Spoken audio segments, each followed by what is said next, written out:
Vladimir Putin publicly stated today that Russia has supposedly already won this war and that Kyiv is just thinking about how exactly to formalize this victory for Russia. And that's why Vladimir Putin said that he already knows exactly how and when this war will end. At the same time, after the fairy tales of the chief of the General Staff of the Armed Forces of the Russian Federation, Gerasimov, about new territorial gains by the Russian army in Ukraine, Putin unexpectedly stated that this entire so-called country is now obliged to work for the front. He added that the Kremlin will continue to create the so-called security zone on the border with Ukraine and that all the goals of the special military operation will be achieved. But at the same time, the volume of Russian oil exports from Russia have plummeted.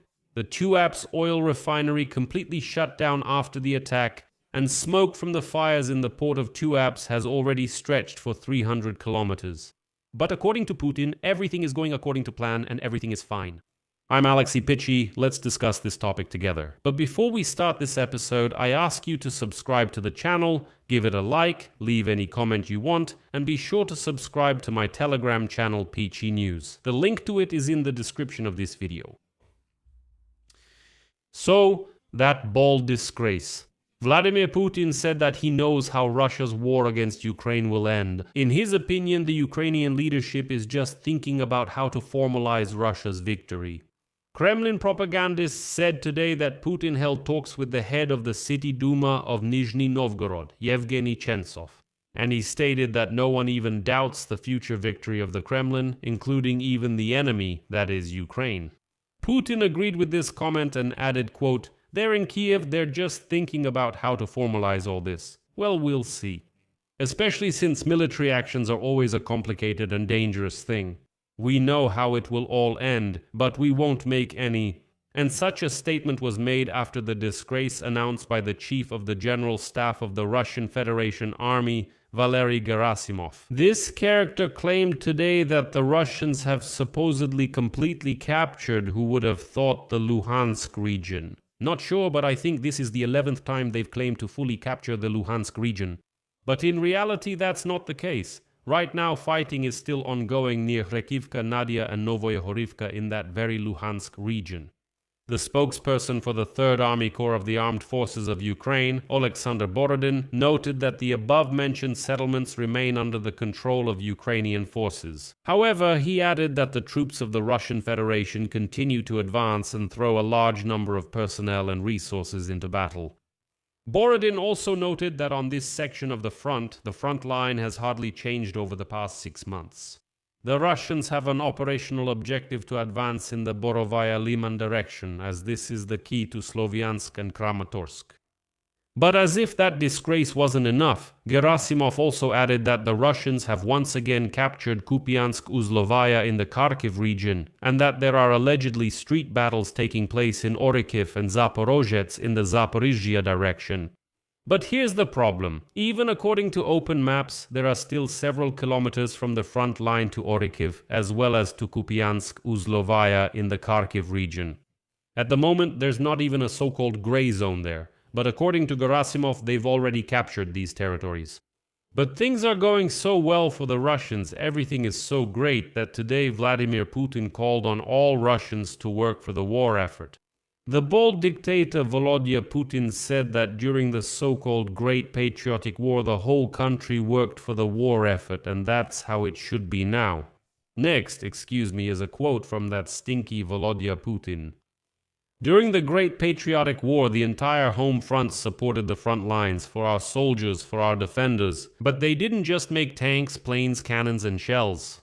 After all, during the hardest months of the Great Patriotic War, in the freezing months of 1941 and 1942, just like now, children, grandmothers, and women knitted socks, sent parcels and gifts to the front. This unity is the key to the success of our victories. It will be the same now. Putin further added that the Kremlin will continue to create a so-called security zone on the border with Ukraine and that all the goals of the so-called special military operation will be achieved. Here's another quote. "We know how it will all end, but we won't make any public statements about this. We will simply work towards and strive for the goals we have set for ourselves." And here, You know, if Russians had even a little bit of brains, they would probably ask themselves, wait, did we set these goals or did you personally, Volodya Putin, set them?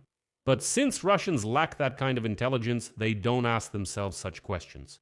Because the slaves were told to go die for Volodya Putin, and the slaves go die for Volodya Putin, and of course they won't resist this in any way.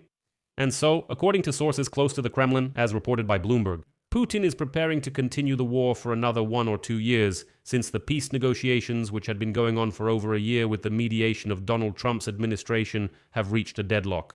Putin continues to demand the complete surrender of Donbass by Kyiv, while Volodymyr Zelensky refuses to make territorial concessions, insisting that such a scenario would lead to renewed Russian aggression in the future.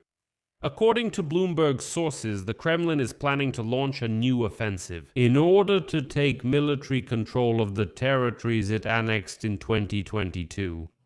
However, significant advances on the front are unlikely. This is acknowledged by Bloomberg sources.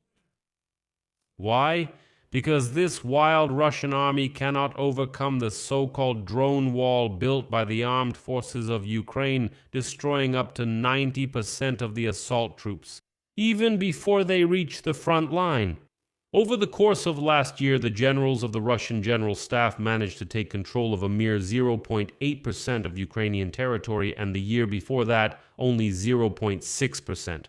In certain areas, the pace of the Russian advance was only 15 meters per day, the worst pace in more than 100 years of modern warfare. And here I should note that in preparation for the continuation of hostilities, the Kremlin is preparing society for a new so-called partial mobilization. Experts from the American Institute for the Study of War wrote about this back in February. Growing internet restrictions show that the groundwork is being laid to forcibly send Russians to the front, as well as laws adopted at the end of last year that allow the Russian Ministry of Defense to use a 2 million-strong mobilization reserve. Volodymyr Zelensky also stated this the day before, suggesting that the internet shutdown for unwashed Russians is actually preparation for a large-scale mobilization. Meanwhile, Russia is dealing with the consequences of the strike on Tuapse. It is reported that the Tuapse oil refinery of Rosneft was forced to suspend oil processing from April 16 after a drone attack on the port of Tuapse. Drone attacks on Tuapse took place on April 16 and April 20, causing a fire and damaging the oil port's infrastructure.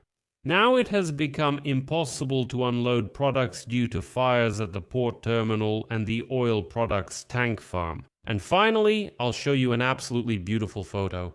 While Putin is there saying that all women and grandmothers should be knitting socks for these Russian occupiers.